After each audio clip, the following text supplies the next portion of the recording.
وقت سحر ہے اٹھو مولا سے لو لگاؤ، وقت سحر ہے اٹھو مولا سے لو لگاؤ، جواد دے رہا ہے انعام جاویدانہ،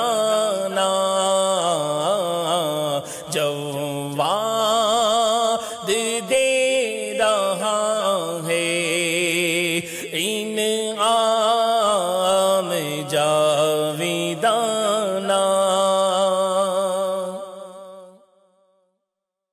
اعوذ باللہ من الشیطان الرجیم، بسم اللہ الرحمن الرحیم، الحمد للہ رب العالمین، والصلاة والسلام علی سید الانبیاء والمرسلین، اللہ رب محمد صلی اللہ علیہ وسلم، نحن عباد محمد صلی اللہ علیہ وسلم۔ لاکھوں کروڑ ہا کروڑ درود و سلام سرور کائنات فخر موجودات محمد مصطفیٰ احمد مجتبیٰ خاتم النبیین صلی اللہ تعالیٰ علیہ وآلہ وسلم کی ذات پر انوار پر وقت سے ٹرانسمیشن میں ہمارے تمام ویورز کو خوش آمدید کہتے ہیں۔ اللہ تبارک و تعالیٰ سے دعا ہے کہ جو ہم نے عبادتیں کی، اللہ تبارک و تعالیٰ ان تمام عبادتوں کو قبول و منظور فرمائے اور ہمارے مرحومین کی حتمی مغفرت فرمائے۔ آج کا جو موضوع ہے وہ والدین کے حقوق کے حوالے سے ہے۔ اس ضمن میں ہم نے ایک بار پھر ہمارے اسٹوڈیو میں بڑی پیاری شخصیت، میم ٹی وی کی تو ہر دل عزیز شخصیت ہیں ماشاءاللہ۔ میں ان کے حوالے سے ہمیشہ کہتا ہوں، جب بھی ہم نے ان سے سوال کیا بڑے احسن طریقے سے آسانی سے ہمیں سمجھاتے ہیں تاکہ وہ بات ہمارے دل و دماغ میں اچھے طریقے سے محفوظ ہو جائے، کیونکہ آپ تدریس کے فرائض بخوبی انجام دیتے ہیں بڑے اچھے طریقے سے۔ تو جب آپ کے طلبہ آپ کے ذریعے سے پڑھ رہے ہوتے ہیں تو یقین مانیں کہ جب ان کو سمجھاتے ہیں بالکل ویسے ہی ہمیں سمجھا رہے ہوتے ہیں۔ میری مراد مبلغ اسلام کے بڑی پیاری شخصیت حضرت علامہ مفتی ارشاد القادری دامت برکاتہم عالیہ۔ السلام علیکم ورحمۃ اللہ وبرکاتہ۔ وعلیکم السلام ورحمۃ اللہ وبرکاتہ۔ کیسے ہیں حضور والا؟ خیریت سے؟ الحمدللہ رب العالمین۔ حضرت اسلام میں والدین کے کیا حقوق ہیں، کیا فرمائیں گے اس حوالے سے؟ بسم اللہ الرحمن الرحیم، الحمد لولیہ والصلاۃ علی نبیہ وعلی آلہ واصحابہ المتأدبین بآدابہ، اما بعد۔ قال اللہ تبارک و تعالی فی القرآن المجید ووصینا الانسان بوالدیہ احسانا، صدق اللہ مولانا العظیم۔ وقال النبی صلی اللہ علیہ وسلم اذا ترک العبد الدعاء لوالدیہ ينقط عنہ الرزق، او کما قال علیہ الصلوۃ والسلام۔ اپنی ملت پہ قیاس اقوام مغرب سے نہ کر، خاص ہے ترکیب میں قوم رسول ہاشم۔ دیکھیے، والدین کے حقوق اور والدین کا مقام، قرآن مجید فرقان حمید کی جو آیت مبارکہ بھی اپنے سماعت فرمائی، اور احادیث مطہرہ تو اس قدر کثیر ہیں والدین کے حقوق، والدین کے مقام، ان کی عظمت، ان کی تعظیم، ان کی توقیر بجا لانے کے متعلق۔ قرآن کی آیت میں رب خود ارشاد فرما رہا ہے وَوَصَّيْنَا الْإِنسَانَ، ہم نے حکم دیا انسان کو کس چیز کا؟ بِوَالِدَيْهِ، کہ وہ اپنے والدین کے ساتھ احسان کرے۔ اب ذرا غور کریں کہ اللہ تبارک و تعالی کسی چیز کا حکم دیتا ہے تو وہ حکم جو ہے یعنی فرض یا واجب کے درجے میں چلا جاتا ہے، ٹھیک ہے نا؟ تو یہاں پر بھی ایسے ہی ہے کہ والدین کے ساتھ احسان کرنا یہ واجبات دینیہ میں سے ہے، ٹھیک ہے نا؟ اب آ جائیے جو ہے نا یہاں پر والدین کے حقوق کی بات کریں تو یاد رکھیے گا کہ اگر ہم اپنے ناتواں جسم کی طرف نظر دوڑاتے ہیں تو والدین کا جو احسان ہے اس کا ہم عوض اس کا حق ادا نہیں کر سکتے، ٹھیک ہے نا؟ جس قدر انہوں نے جو ہے تکالیف برداشت کی، ٹھیک ہے نا؟ جیسے ایک صحابی رسول بارگاہ مصطفیٰ میں آتے ہیں، عرض کرتے ہیں اللہ کے رسول صلی اللہ علیہ وسلم، میں نے اپنی والدہ کو اپنے گھر سے لے کر حرم تک اپنے کاندھوں پر اٹھا کر ان کو کہ میں نے حج کروایا ہے، تمام جو ہے مناسک حج میں نے ادا کروا دی، تو کیا میں نے اپنی ماں کا حق ادا کر دیا؟ تو اس وقت میرے آقا نے فرمایا کہ اے شخص، تیری پیدائش کے وقت تیری ماں کو جو ایک جھٹکا لگا تھا، یہ تو اس ایک جھٹکے کا بھی عوض نہیں ہے، بدلہ نہیں، صحیح نا؟ تو ذرا غور کیجئے کہ بتانا مقصد وہی ہے کہ والدین کے حقوق اولاد پر یعنی کہ اس قدر کثیر ہیں کہ جس کا ادا کرنا بچے اولاد کے لیے ممکن ہی نہیں ہے. لیکن پھر بھی شریعت مطہرہ نے جو ہے رہنمائی کے لیے بیان فرما. جیسے ایک انصاری صحابی بارگاہ مصطفیٰ میں آتے ہیں، عرض کرتے ہیں اللہ کے رسول، والدین کے انتقال کے بعد اگر میں اپنے والدین کے ساتھ احسان اور نیکی کرنا چاہتا ہوں تو اس کا طریقہ کار کیا ہوگا؟ کنز العمال کی حدیث ہے. تو میرے آقا نے ارشاد فرمایا سب سے پہلے جو ہے جب وہ انتقال کر جائیں ان کی تجہیز، تکفین و تدفین، کفن دفن کا انتظام کرنا. نمبر 2 ان کے لیے استغفار کرنا. نمبر 3 ان کی وصیت کو نافذ کرنا. پھر نمبر 4 ان کے رشتہ داروں سے حسن سلوک کرنا. اور پھر جو ہے نمبر 5 جو ہے ان کے دوست اور احباب ہیں، ملنے جلنے والے، ان کے ساتھ اچھائی اور نیکی اور کا سلوک کرنا. یہ تو ایک حدیث کے تحت آپ نے سماعت فرما لی. دیگر حقوق کی بات کریں تو اس کی ایک طویل یعنی کہ تفصیل ہے. اس طریقے سے جو ہے جب بندہ زندہ ہے اور والدین بھی اس کی نگاہوں کے سامنے ہیں تو جب بھی دعا مانگے تو الحمدللہ یہ فقیر کا طریقہ اور وتیرہ رہا ہے کہ جب بھی رب کی بارگاہ میں دعا کرتا ہے تو وہ 2 گروہوں کو یا 2 ہستیوں کو کبھی فراموش نہیں کرتا. ایک حقیقی جو ہے والدین یعنی کہ ماں باپ، اور ایک جو روحانی باپ ہے استاد، اس کو بھی ترک نہیں کرتا الحمدللہ. کیونکہ والدین تو کیا دنیا میں لانے کا سبب ہے، یعنی زمین پر لانے کا سبب ہے آسمان سے، اور استاد تو کیا ہے اس شاگرد کو زمین سے اوپر آسمان کی طرف لے جاتا ہے. ٹھیک ہے نا.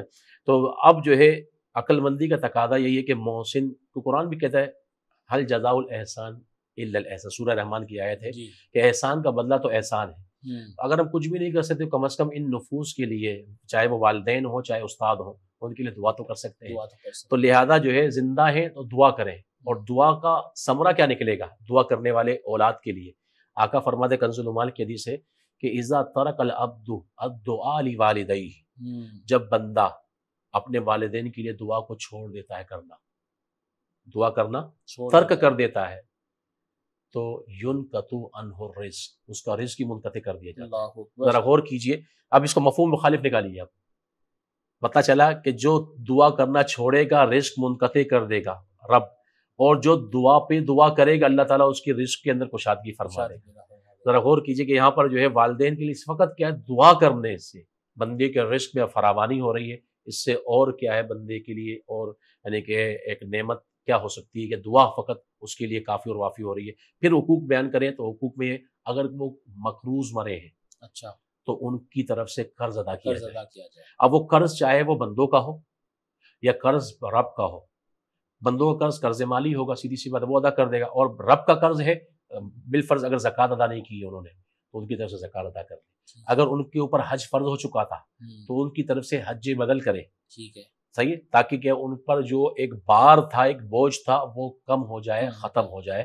تو لہذا یہ جو ہے کثیر جو حقوق اللہ تبارک و تعالیٰ اس کے رسول نے جو ہے والدین کے لیے بیان فرمائے ان کی اولاد پر، ورنہ اس کی تفصیل تو بہت زیادہ ہے. بہت زیادہ. اچھا اس میں نماز کا بھی حضرت مطلب یہ جو آپ نے جیسے حج بتایا، جی تو نماز کا بھی دیکھیے نماز میں تو یہ ہے کہ روزوں کا فدیہ یہ تو نصوص سے ثابت ہے کہ ایک روزے کے بدلے فدیہ دے دیا جائے.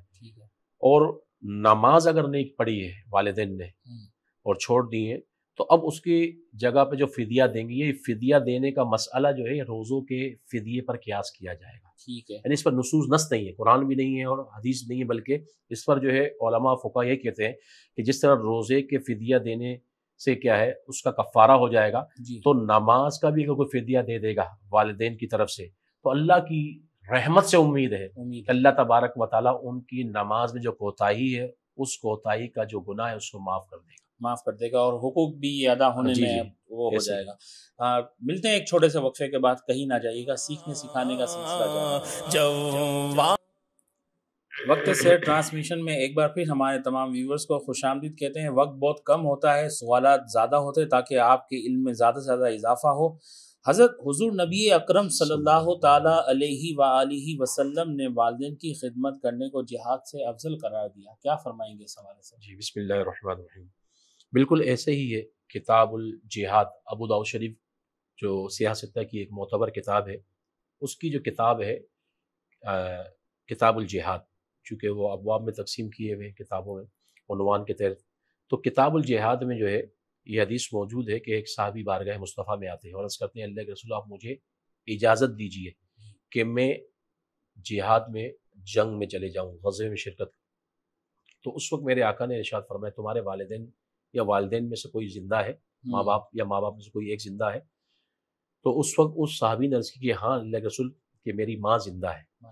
ٹھیک ہے. تو اس وقت میرے آقا نے فرمایا، یا پھر والدین زندہ ہیں یہ کہا، تو اس وقت میرے آقا نے فرمایا جاؤ تم ان کی خدمت کر لو، تم ان کی خدمت کر لو کہ ان کی خدمت کرنا ہی افضل جہاد ہے. ٹھیک ہے نا. اب یاد رکھیے گا تو اس حدیث سے تو یہ بات واضح ہو گئی کہ میرے آقا کا یہ فرمان کہ والدین کی خدمت کرنا یہ افضل الجہاد ہے. تو یاد رکھیے گا اس وقت چونکہ فرض عین کی صورت نہیں تھی. اگر جہاد کرنا فرض عین ہو چکا ہوتا تو پھر تو سب کو نکلنے کا حکم ہوتا. چونکہ اس وقت جہاد کرنا فرض کفایہ ہی کے زمرے میں تھا کہ چند بندے اگر کر لیتے ہیں تو تمام کی طرف سے وہ کفایت کر جاتا ہے، اس کو فرض کفایہ کہا جاتا ہے. ٹھیک ہے نا. تو اب اس صورت میں جو ہے چونکہ وہاں پر جہاد کرنا چونکہ فرض کفایہ تھا، اس لیے میرے آقا نے ارشاد فرمایا کہ تم جاؤ اور والدین کی خدمت کرو. والدین کی خدمت کرنا ہی یہ افضل جہاد ہے، یعنی کہ یہ جہاد میں شرکت کرنے کے مترادف ہے. یہاں سے کوئی یہ مفہوم اخذ نہ کر لے کہ اگر جہاد فرض عین ہو جائے تب بھی والدین کی خدمت میں ہی بندہ لگا رہے، ایسا نہیں ہے. بلکہ جب فرض عین ہو جائے مطلب پورا عالم کفر جو ہے وہ عالم اسلام کے خلاف جو ہے وہ سامنے اگر کھڑا ہو جائے اور صف آرا ہو جائے تو اب اس صورت میں ہر شخص اپنے گھر سے نکلے گا. صحیح نا. چاہے وہ آقا ہو یا غلام ہو، چاہے وہ ماں ہو، باپ ہو، اولاد ہو، کوئی بھی ہو، وہ سب کے سب نکلیں گے. تو یہاں فرض عین کی کوئی کیفیت نہیں تھی. گویا کوئی شخص اس حدیث سے یعنی کہ اپنے مطلب کا معنی اخذ نہ کر لے. اچھا حضور، بچے جب چھوٹے ہوتے ہیں تو والدین کی اجازت کے بغیر ان کی چیزیں تو استعمال کر لیتے ہیں، لیکن جب والدین کے بچے بڑے ہو جاتے ہیں اور والدین کو کوئی چیز استعمال کرنی ہوتی ہے تو اس پہ بچے بگڑتے ہیں. والدین کو اپنے بچوں کی کوئی چیز استعمال کرنی ہوتی ہے تو اس پہ بچے تھوڑا سا بگڑتے ہیں. تو اس حوالے سے کیا حکم ہے والدین پر ان کا سامان مال استعمال کرنا اولاد کا؟ جی بسم اللہ الرحمن. دیکھیے ایک تو یہ ہے کہ جو نا حکم شرعی کی ہم بات کریں، ٹھیک ہے نا، کہ جب نابالغ ہے اولاد، اگر نابالغ ہے تو اب یاد رکھیے گا ان کی چیزیں جو ہے ان کی ملکیت میں تو قرار پاتی ہیں. ٹھیک ہے نا. اب بالفرض جیسے ان کے حصے میں آئے ہوئے جو رقم ہوا کرتی ہے، لوگ جو ہے عیدی وغیرہ دے دیتے ہیں. ٹھیک ہے نا. تو ان کو جو ہے ان کے مصارف میں صرف کیا جا سکتا ہے. اگر اپنی ضرورت پڑتی ہے تو بطور قرض کو اس کو استعمال کر لیا جائے اور یہ نیت ہو کہ دوبارہ لوٹا دوں گا. ٹھیک ہے نا. یہ بھی صحیح ہے. اب یہ تو نابالغی کی حالت تھی. اب جو بالغ ہو گیا تو اب یاد رکھیے گا احکام الگ ہو جاتے ہیں. ٹھیک ہے نا. اب حکم شرعی تو اپنی جگہ پر ہے کہ اگر وہ بالغ ہے اور اس نے اپنی کمائی سے اس کو کمایا ہے اولاد نے، ٹھیک ہے نا، تو اگر باپ اس کو استعمال کر بھی لیتا ہے، ٹھیک ہے نا، تو ایک ہے یعنی کہ اخلاقاً جو ہے یہی ہے کہ جو نا استعمال کر لیتا تو اس میں کسی قسم کے یعنی کہ کوئی ناراضی کا اظہار نہیں کرنا چاہیے. لیکن جو ہے چونکہ جب وہ بالغ ہو گیا اس نے جو ہے وہ چیز یعنی کہ کمائی ہے اور اس نے اس کو محنت کے ساتھ حاصل کیا ہے اولاد نے، تو اب بالغ ہونے کے بعد چونکہ وہ مستقل ہو گیا، اب وہ باپ کے ماتحت نہیں رہا. ٹھیک ہے نا. تو اب اس صورت میں جو ہے اگر باپ کو کوئی چیز استعمال کرنی بھی ہے، ٹھیک ہے نا، تو ایک یہ ہوتا ہے کہ بھائی میں اگر جو عرف کی بات بھی ہوتی ہے کہ اگر کوئی شخص کسی چیز دوست وغیرہ کی کوئی چیز استعمال کر لیتا ہے اور وہ ناراض نہیں ہوتا تو اجازت لینے کی ضرورت بھی نہیں ہوتی. ٹھیک ہے نا. لیکن اگر وہ ایسا ہے کہ ناراض ہو جاتا ہے، ٹھیک ہے نا، تو اب بہتر یہی ہے کہ اس سے اجازت لے کر اس چیز کو استعمال کیا جائے، بغیر اجازت کے استعمال نہ کی جائے. اچھا حضرت، یہ بھی ایک بڑا المیہ ہے کہ جو والدین 5-6 بلکہ میں تو اس سے بھی زیادہ نمبر کہہ سکتا ہوں، لیکن جو والدین 5-6 بچے کو پال سکتے ہیں مگر یہی 5-6 بچے مل کے دو والدین کو نہیں ان کا بوجھ اٹھا سکتے، کیا فرمائیں گے اس حوالے سے حضرت؟ بسم اللہ الرحمن الرحیم. جی بالکل ایسا ہی ہے شاہد بھائی کہ آج ہم اغیار کی یعنی کہ نقالی کرنے میں فخر محسوس کرتے ہیں. جی ڈاکٹر اقبال نے یہی کہا نا کہ اپنی ملت پہ قیاس اقوام مغرب سے نہ کر، خاص ہے ترکیب میں قوم رسول ہاشمی. تم کہاں اپنے آپ کو تم ان پر کہاں قیاس کر رہے ہو؟ ان کی حیثیت کیا ہے اقوام مغرب کی؟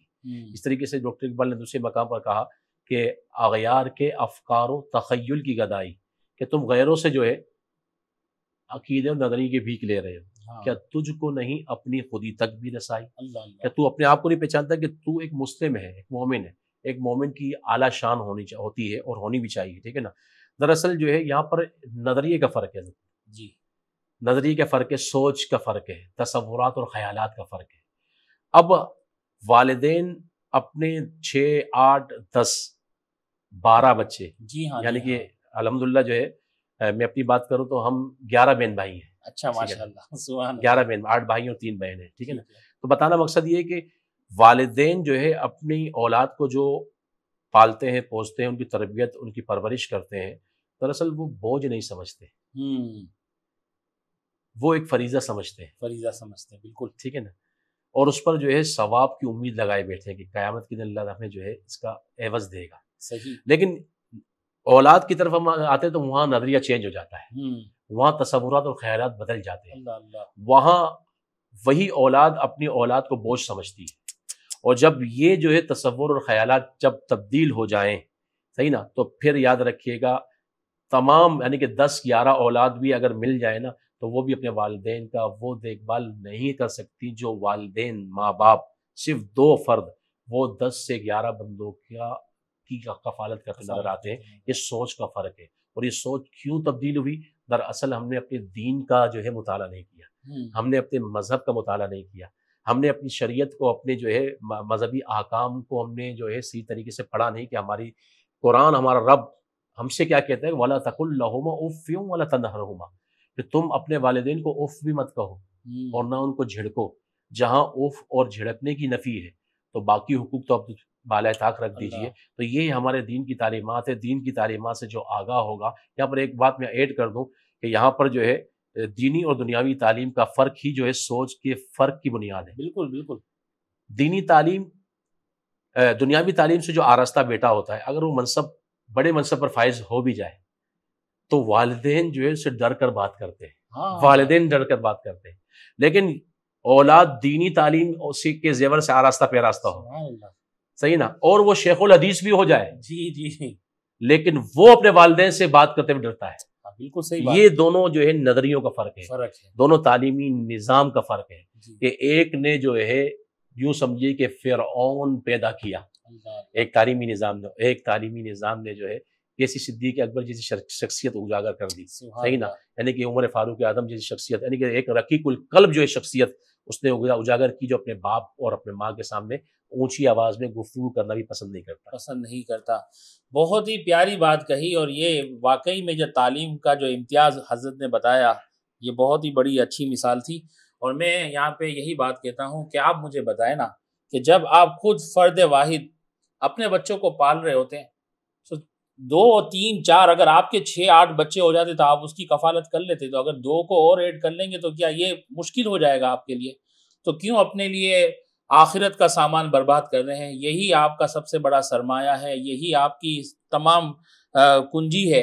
ان کی خدمت کریں، جنت میں سیدھے سیدھے داخل ہو جائیں، ان کو راضی کریں، ان کو راضی کریں گے اللہ اس کا رسول بھی راضی ہوگا انشاءاللہ تعالی۔ ملتے ہیں ایک چھوٹے سے وقفے کے بعد۔ وقت سے ٹرانسمیشن میں ایک بار پھر تمام ویورز کو ہم خوش آمدید کہتے ہیں۔ حضرت، تو اور تیرا سارا مال تیرے باپ کا ہے، اس کو حدیث کی روشنی میں بیان فرما دے، کیا اس کی صحیح حقیقت ہے؟ بسم اللہ الرحمن الرحیم۔ بالکل یہ جو مفہوم آپ نے بیان کیا میرے آقا کا فرمان ہے، مسند امام احمد بن حنبل کی حدیث ہے کہ انت و مالک لابیک، جی، تو اور تیرا مال یہ سب تیرے باپ کے لیے ہے۔ ٹھیک ہے، اب اس حدیث کا جو مفہوم ہے کہ بظاہر ایسا لگتا ہے کہ بندہ اور بندے کا مال وہ باپ کا ہی ہوتا ہے، ٹھیک ہے نا، یعنی کہ اب اس میں باپ جو ہے جس طرح بھی تصرف کرنا چاہے تصرف کر سکتا ہے، تو بظاہر حدیث تو اس طرف اشارہ کر رہی ہے، لیکن حدیث کا حقیقی یہ معنی نہیں ہے، حدیث کا یہ حقیقی مفہوم نہیں ہے جو اس ظاہری الفاظ سے جو ہے ماخوذ ہو رہا ہے، ٹھیک ہے، لیا جا رہا ہے۔ اب اس کا مطلب اگر یہی ہوتا کہ تو اور تیرا مال تیرے باپ کا ہے تو پھر جو شریعت نے میراث کی تقسیم رکھی ہے، جی، تو تقسیم بھی نہیں ہونی چاہیے تھی پھر، یعنی کہ مطلب یہ ہے کہ اگر بیٹا انتقال کر جاتا ہے تو باپ کو چھٹا حصہ ملتا ہے، سدس ملتا ہے۔ اگر جو ہے سارا مال باپ کا ہی ہوتا تو سارا مال باپ کو ملنا چاہیے تھا، تو یہ تقسیم کی پھر حاجت نہیں رہتی۔ تو یاد رکھیے کہ اس حدیث کا جو مفہوم جو ہے بظاہر ایسا لگ رہا ہے کہ تو اور تیرا مال تیرے باپ کا ہے، تو یہ اس کا حدیث کا ظاہری مفہوم نہیں ہے، کیونکہ آیت مبارکہ قرآن کی آیت جو آیت میراث ہے اس کے اندر یہی ہے کہ والدین کا حصہ جو ہے یعنی سدس رکھا گیا ہے۔ اگر یہ بندہ اور بندے کا مال باپ کے لیے ہوتا تو اس صورت میں جو ہے آیت میراث اور جو میراث کی جو تقسیم ہوتی ہے ترکے کی، وہ پھر یہاں پر کیا صادق نہیں آتی۔ حالانکہ بیٹا مرتا ہے تو بیٹے کے مرنے کے بعد اگر اس کی بیوی ہے اس کو حصہ دیا جائے گا، اولاد کو حصہ دیا جائے گا، اگر ماں باپ میں سے کوئی ہے تو اس کو بھی حصہ دیا جائے گا۔ تو پتہ چلا کہ مال کا تقسیم ہونا ہی اس بات کی دلیل ہے کہ مال حقیقی طور پر جو ہے وہ باپ کی ملکیت میں نہیں ہوتا بلکہ وہ بیٹے کی ہی ملکیت میں ہوتا ہے۔ اچھا حضور یہ بتائیں کہ والدین کو اولڈ ہوم میں رہنے کے لیے چھوڑ آنا بڑا دردناک یہ مطلب منظر ہوتا ہے، کیا فرمائیں گے کچھ ہمارے ویورز کو اس حوالے سے؟ جی بسم اللہ الرحمن الرحیم۔ بالکل شاہد بھائی وہی بات آ گئی کہ اپنی ملت پہ قیاس اقوام مغرب سے نہ کریں، خاص ترکیب میں قوم رسول ہاشمی۔ ہم دراصل جو ہے نا نقالی میں اتنے آگے بڑھ گئے کہ ہر قول اور ہر فعل کی ہم نقالی کرنا شروع کر دیا، ٹھیک ہے نا، یعنی کہ اولڈ ہوم کا تصور اسلام میں ہے ہی نہیں، بالکل۔ یہ یورپ کا کیا عطا کردہ ہے جو اپنے والدین کو ماں باپ کو بوجھ سمجھتے ہیں۔ ہم اپنے والدین کی یعنی کہ کفالت کرنا، ان کی خدمت کرنا اپنے لیے آخرت کے لیے نہیں ذخیرہ سمجھتے ہیں، ٹھیک ہے، قرآن کی آیات احادیث مبارکہ دین کے احکام کی روشنی میں۔ تو اولڈ ہوم کا تصور اسلام میں نہیں ہے، بلکہ اسلام تو یہ حکم دیتا ہے کہ اگر تمہیں جنت لینی ہے تو والدین کی خدمت کرو، والدین کی کیا ہے خدمت کو بجا لاؤ۔ یہی وجہ ہے کہ آج جو ہے وہ سارے کے سارے یعنی کہ تصورات اور خیالات جو یورپ کے اندر ہیں، چاہے تصور ہو، خیالات ہو یا عملی طور پر جو ہے طریقہ ہو، اس کو ہم نے جو ہے ایڈوپٹ کر لیا، لے لیا۔ کیوں لیا؟ دراصل وجہ اس کی یہی ہے کہ ہم نے اپنی تعلیمات سے انحراف کر دیا۔ ہم سمجھتے ہیں کہ ہمارے پاس کچھ بھی نہیں ہے۔ ہماری نیو جنریشن لبرلز اور سیکولرز جو لوگ ہیں وہ جو ہے دین سے تو ویسے ہی بیدار ہوتے ہیں، تو لہذا وہ تمام تر جو تصورات اور خیالات اور عمل یا طریقہ وہ اسلامی ممالک میں جو ہے رائج کرنے کی کوشش کرتے ہیں، اور اس کی وجہ صرف اور صرف یہی ہوتی ہے کہ ان کو جو ہے یہاں پر پیسہ دیا جاتا ہے۔ یاد رکھیے گا اولڈ ہوم اس کا تصور اسلام میں نہیں ہے، بلکہ یہ جو ہے نیرا جو ہے یورپ کا عطا کردہ جو ہے یہ ایک طریقہ کار ہے، اسلام سے اس کا دور تک کبھی تعلق نہیں ہے۔ حضرت آخری سوال، حضور علیہ الصلاۃ والسلام نے حضرت جبریل امی کی دعا پر آمین فرمایا تھا، وہ کیا دعا تھی جس میں سے ایک دعا والدین کے حوالے سے تھی؟ بسم اللہ الرحمن الرحیم۔ بالکل ایسا ہی ہے کہ میرے آقا مسجد نبوی میں تشریف لائے، روایتوں میں آتا ہے کہ ممبر پر جب میرے آقا چڑھے، 3 زینے، 3 اسٹیپ، جب پہلے زینے پر جب قدم رکھا تو اس وقت آمین کہا، دوسرے پر قدم رکھا پھر آمین کہا، تیسرے پر قدم رکھا تب آمین کہا۔ تو اس وقت صحابہ کرام نے جو ہے بعد میں استفسار کیا، اللہ کے رسول آپ نے آمین کہا، تو یہ آمین کہنے کی وجہ کیا تھی؟ اس وقت میرے آقا نے فرمایا کہ جبریل امین اس وقت تشریف لائے تھے اور انہوں نے جو ہے دعا کی تھی، اور وہ دعا کیا تھی؟ وہ دعا یہ تھی کہ وہ شخص تباہ اور برباد ہو جائے، خائب اور خاسر ہو جائے، اس کی ناک خاک آلود ہو، کہ جو والدین یا ان میں سے کسی ایک کو بڑھاپے کی حالت میں پائے اور ان کی خدمت کر کے جنت کا مستحق نہ بن پائے، وہ شخص ہلاک ہو جائے۔ پھر دوسرے زینے پر جو ہے قدم رکھا تو اس وقت میرے آقا نے دعا فرمائی تھی کہ وہ شخص بھی تباہ اور برباد ہو جائے جو رمضان کے روزے پانے کے باوجود بھی رمضان کے روزے نہ رکھے، وہ بھی شخص کیا ہو جائے؟ تباہ اور برباد ہو جائے۔